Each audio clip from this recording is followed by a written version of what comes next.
Warfare বদলেছে, যুদ্ধের ধরন বদলেছে, কিন্তু যুদ্ধের কিছু বেসিক ন্যূনতম কিছু বিষয় থেকে যায় যুদ্ধ করার জন্য।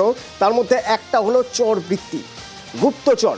সব দেশই চায় নিজের দেশের এক গুপ্তচর থাকুক অন্য দেশে, যে সব ভিতরের খবর দেবে। আমার দেশের নাগরিক গুপ্তচর হয়ে কাজ করেছে অপারেশন সিঁদুরের সময়। এ প্রশ্ন উঠছে, তার কারণ হরিয়ানার হিসারের একজন গ্রেপ্তার ইউটিউবার, নাম করা ইউটিউবার, প্রচুর ফলোয়ার। ওই দেখুন, নাম কি? নাম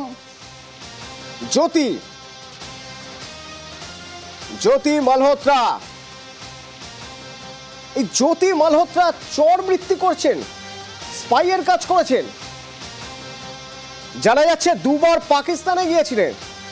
কি করতে গিয়েছিলেন, কিভাবে যোগাযোগ, তার বিরুদ্ধে কি কি অভিযোগ রয়েছে? মৈত্রী রয়েছেন আমার সঙ্গে সরাসরি, একবার কথা বলবো। মৈত্রী, আমরা নাম করা কিছু গুপ্তচরের কথা শুনেছি, মাতাহারির কথা মনে পড়ে যাচ্ছে আমার। তো আমাদের দেশেরই একজন নাগরিক, যদি হতো পাক নাগরিক, আমাদের দেশে রয়ে গেছেন অন্য কথা, আমাদের দেশের নাগরিক, তিনি চোর বৃত্তি করছেন। কি কি অভিযোগ উঠছে তার বিরুদ্ধে?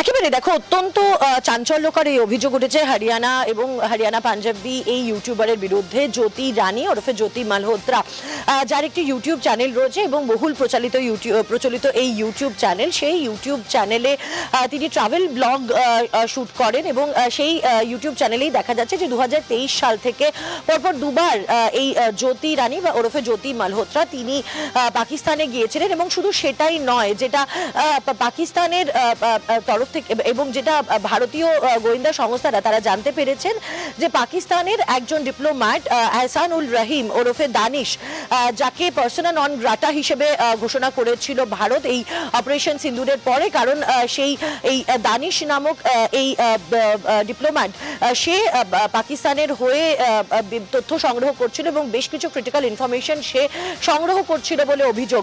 এই দানিশের সঙ্গেই রেগুলার যোগাযোগ ছিল জ্যোতি রানীর এবং যেটা অভিযোগ উঠে আসছে যে এই জ্যোতি রানী অপারেশন সিন্দুরের সময় একাধিক ক্রিটিক্যাল ইনফরমেশন দানিশকে শেয়ার করে এবং তার মাধ্যমে আইএসআই এর কাছে শেয়ার করে। এবং শুধু সেটাই নয়, দুবার যে পাকিস্তানে গিয়েছিলেন জ্যোতি রানী, তাকে যখন জিজ্ঞাসাবাদ করা হয় পাঞ্জাব পুলিশের তরফ থেকে, এবং তখন সেটা যেটা তিনি জানিয়েছেন যে তিনি দুবার যে পাকিস্তানে গিয়েছেন তাই নয়, তিনি দিল্লিতে পাকিস্তান হাই কমিশনে এসে তিনি দেখা করেন এবং সেই সময় দানিশের সঙ্গে তার পরিচয়।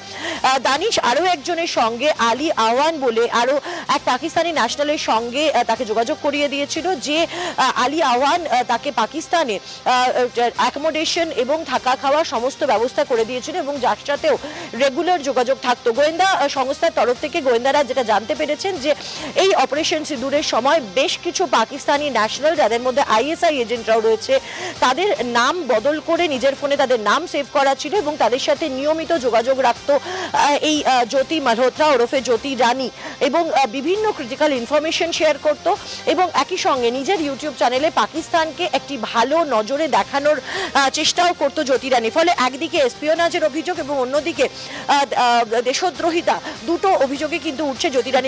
এখানে আমার একটা প্রশ্ন থাকবে, এখানে আমার একটা প্রশ্ন আছে। মৈত্রী, আম আদমির পক্ষে জানা সম্ভব নয় army movement, army tactics, army strategy আম আদমির পক্ষে জানা সম্ভব নয়। একজন ইউটিউবার যে দুবার পাকিস্তান ঘুরে এসেছে সেটা ভারত সরকার জানে, কারণ ভিসা নিয়েই গিয়েছে। সে কি করে, সে ধরে নিলাম সে তার কাছে তথ্য পাচার করার মতো পরিস্থিতি তৈরি হয়েছে, সে তথ্য পাচার করেছে, অন্যায় করেছে, কিন্তু আমার প্রশ্ন, তথ্য পেল কোথা থেকে? এই ইন্টেলিজেন্স রিপোর্ট বা ইন্টেল রিপোর্ট যেটা একদম আর্মির ভিতরে, সেই সব খবর সে পেল কিভাবে?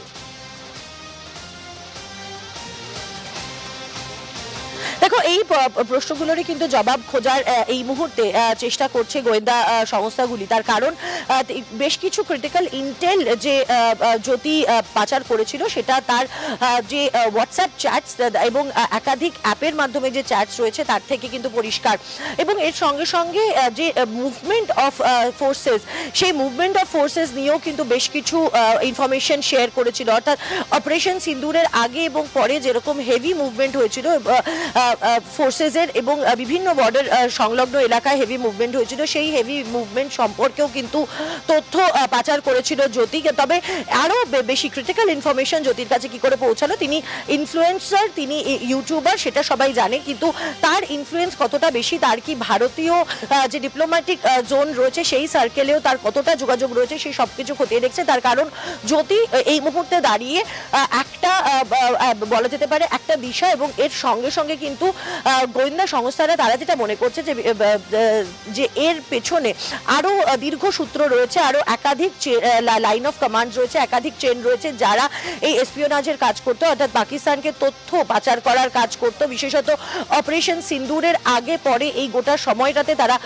রীতিমতো তথ্য পাচার করেছে। ফলে তাদেরকেই কিন্তু খুঁজতে এই মুহূর্তে জ্যোতিকে একদম টানা জিজ্ঞাসাবাদ করছে গোয়েন্দা সংস্থাগুলি। অতনু। ধন্যবাদ মৈত্রী। এটা খুব স্বাভাবিক যে শুধুমাত্র চরবৃত্তি নয়, হানি ট্র্যাপের কাজও নিশ্চয়ই করছিলেন এই জ্যোতি মালহোত্রা। তা না হলে ভারতীয় অফিসারদের সঙ্গে যদি কোনো না কোনো জায়গায় লিয়াজো না থেকে থাকে তাহলে লিক করলেন কি করে? এই ইন্টেল রিপোর্ট লিক হলো কিভাবে? আর্মির ভিতরের খবর তার কাছে পৌঁছলো কি করে? তার মানে যেরকম ভাবে পাকিস্তান হাই কমিশনের দানিশের সঙ্গে তার সম্পর্ক ছিল ঠিক একই রকম ভাবে তাহলে কি আমাদের ইন্টেলিজেন্সের কারোর সঙ্গে, আমাদের দেশের কোনো আর্মির কারোর সঙ্গে কি কোনো রকম যোগাযোগ ছিল? নাম ভাবুন, ইউটিউবার, ইউটিউবে তার এক একটা চ্যানেলের, ইউটিউব চ্যানেলের নাম নোম্যাডিক লিওগাল ওয়ান্ডারার। আবার আরেকটা ইউটিউব চ্যানেল আছে, নাম পুরানে খেয়ালো কি মডার্ন লড়কি। জ্যোতি মালহোত্রা, তার বিরুদ্ধে নির্দিষ্ট অভিযোগ রয়েছে গোয়েন্দাদের কাছে যে বেশ কিছু তথ্য, অত্যন্ত গুরুত্বপূর্ণ তথ্য পাকিস্তানে আইএসআই এর কাছে পাচার করে দিয়েছে। ভারতীয় আর্মির বেশ কিছু গুরুত্বপূর্ণ তথ্য তার হাত দিয়েই বেরিয়েছে। আর সেই জন্যই তাকে ইন্টারোগেট করা হয় যখন, তখন জ্যোতি মালহোত্রা জানায় পুলিশকে যে পাকিস্তান হাই কমিশনে গিয়েছিল দিল্লিতে 2023-এ ভিসার জন্য। আর তখন এহসানুর রহিম বা দানিশ নামে একজনের সঙ্গে আলাপ হয়। সেই দানিশের থ্রুতেই দুবার পাকিস্তানও ঘুরে এসেছে, কারণ দানিশই ব্যবস্থা করে দিয়েছিল পাকিস্তানে কার সঙ্গে দেখা করেছিল, কারা ছিল। বেনামে কিছু নাম্বার রয়েছে ফোনে, সেই নাম্বারগুলো পাকিস্তানের, তারা কারা নিশ্চয়ই সেগুলো এবার বেরোবে।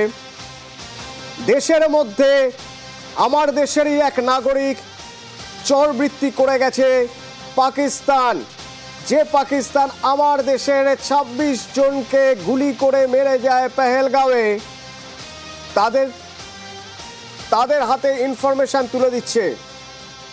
অবসরপ্রাপ্ত বিএসএফ কর্তা সমীর মিত্র আমার সঙ্গে রয়েছেন। সমীর বাবু, আমার দেশের নাগরিক চরবৃত্তি করছে, আমরা তো দেখেছি অন্য দেশের নাগরিক আমাদের দেশের নাগরিক সেজে থেকে, বা আমাদের দেশের নাগরিক মানে বিভিন্ন দেশে নাগরিকরা অন্য দেশের নাগরিক থেকে সেজে সেখান থেকে চরবৃত্তি করে। এ তো পুরোপুরি আমার দেশের নাগরিক চরবৃত্তি করছে। দুটো দিক তো খুব মারাত্মক। এক, সে ইনফরমেশন পাস করছে, দুই, তার কাছে ইনফরমেশন আসছে কোথা থেকে সেটাও তো ভাবার বিষয়। কি বলবেন? এটা আজকে নতুন কিছু নয়, যেটাকে আমরা বলি হানি ট্র্যাপ। সেই হানি ট্র্যাপ করে অনেক মহিলাদের পাঠানো হয় যাতে করে যারা এই ধরনের সেন্সিটিভ ডিপার্টমেন্টে কিংবা কোনো জায়গায় কাজ করে তাদের সঙ্গে বন্ধুত্ব করা, এবং যা হয়ে থাকে পরবর্তীকালে সেই বন্ধুত্ব শুধু খালি বন্ধুত্বের মধ্যেই থাকে না, আরো এগিয়ে যায়। এবং তারপরে যেটা শুরু হয় সেটা হচ্ছে ব্ল্যাকমেলিং। এর মধ্যে ফটো টটো তুলে তাদের কাছ থেকে নিয়ে সেগুলোকে বর্তমানে পাকিস্তানে এটাকে পাচার করা হচ্ছে। তার অর্থটা হচ্ছে এই যে আজকে হরিয়ানায় যে মহিলা করেছেন তিনি এই ব্যাপারে যথেষ্ট পটু, এবং এই যার সঙ্গে এখন যে সোর্সের মাধ্যমে তিনি করছেন, আমার মনে হয় শুধু একমাত্র একা নয়, এবং শুধুমাত্র একা উনিই আছেন তা নয়, এটা একটা গ্যাং কাজ করে, এবং সেই গ্যাংটাকে যদি ওই মহিলাকে ধরে ভালো ভালো করে ইন্টারোগেশন করা যায়, আমার মনে হয় যে আমরা আরো অনেক ভালো ভালো ভ্যালুয়েবল তথ্য পাবো। কারণ there cannot be anything more important than my country's security, এবং সেখানে সামান্য কিছু টাকার জন্য কিংবা অন্যান্য কোনো কারণের জন্য সেই হরিয়ানার সঙ্গে কোনো বর্ডারের কোনো সম্পর্ক নেই। হরিয়ানা অনেকটা দূরে গিয়ে এই আমি এটা দেখছি, শুনছিলাম ইয়েতে, আমি দেখলাম যে এটা কি হচ্ছে, এটা কি, এটা আমরা কি আপনার সমীরবাবু আপনার কথা সূত্র ধরেই আপনার একটু মানে অ্যাড করছি কিছু তথ্য। তাহলে একা এই জ্যোতি মালহোত্রা নয়, আরও 5 জনকে, জ্যোতি মালহোত্রার সঙ্গে আরও 5 জনকে গ্রেপ্তার করা হয়েছে। তাদের মধ্যে একজন 25 বছরের স্টুডেন্ট, একজন 24 বছরের সিকিউরিটি গার্ড, অর্থাৎ বিভিন্ন সেক্টরের লোকজন রয়েছে। আমি তো সেটাই বলছিলাম, তুমি যখন বলছিলে একা নয়, এর একটা গ্যাং আছে, এবং সেই গ্যাংগুলো তারা বিভিন্ন জায়গায় এরা ছড়িয়ে ছিটিয়ে থাকে, এবং they keep on finding the soft target, vulnerable target, যারা সহজে অল্প কিছু টাকা কিংবা কোনো সুন্দরী মহিলা, সেখানে তারা ভেঙে পড়ে। এবং তারপরে কি হয়, এরা গ্র্যাজুয়ালি বন্ধুত্ব করার নামে পরবর্তীকালে দেখা যায় যে তাদের বাধ্য করা হচ্ছে, আদারওয়াইজ আমরা পাবলিক ডোমেনে নিয়ে আসবো, বাধ্য করা হয় যে এই টার্গেটগুলো, আমাদের এই তথ্যগুলো নিয়ে আপনি দেবেন, তা নাহলে কিন্তু এই যে ফটোগুলো রয়েছে আমার সঙ্গে, আমি আপনাদের কিন্তু ছেড়ে দেবো না, বাধ্য হয় তখন। এগুলো কিন্তু নতুন নয়। In fact we should be very very careful in choosing the people, নিশ্চয়ই স্পিকিং টু দ্য পিপল, যারা কারে। কারণ এই জিনিসগুলো আজকে আরো 2 জন শুনলাম যে জেএমবি ধরা পড়েছে বোধহয় বীরভূমে। তো এই এখন আমরা ইন্টারনালি কিন্তু আমাদের যথেষ্ট সতর্ক থাকতে হবে, এবং কাউকেই মানে বিশ্বাস করে মিষ্টি মুখ দেখে কাউকে বিশ্বাস করার কোনো কারণ নেই। ঠিক, থ্যাংক ইউ।